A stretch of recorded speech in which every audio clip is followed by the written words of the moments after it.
₹8,000નું 3 વર્ષનું વ્યાજ ₹3600 હોય તો વ્યાજની ટકાવારી શોધો. બરાબર છે.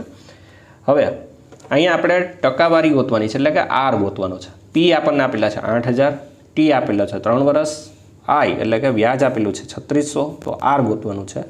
તો પહેલી વાત તો એ કે સાદું વ્યાજનું સૂત્ર આપણને ખબર છે, આઈ બરાબર પી આર ટી છેદમાં 100.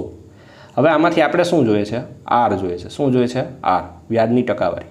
તો આરને આપણે કરતા બનાવીએ તો આ 100 છે ને આપણે સામે મોકલી દઈએ અને પી અને ટી છે ને ક્યાં મોકલી દઈએ? નીચે. તો સૂત્ર કંઈક આવું બનશે, 100i છેદમાં પીટી બરાબર આર. 100i છેદમાં પીટી બરાબર આર. હવે 100i આપણને આપેલા છે 3600, પી આપણને આપેલા છે 8,000 અને ટી આપેલો છે 3 વર્ષ. આને આપણે છેદ ઉડાડીએ તો ફાઇનલ આન્સર તમને મળે 15%. કેટલો મળે? 15%. ઇટ મીન્સ કે આપણો જે વ્યાજનો દર આપણને પૂછેલો છે એ કેટલો જવાબ આવશે? 15% આન્સર આવશે. ક્લિયર?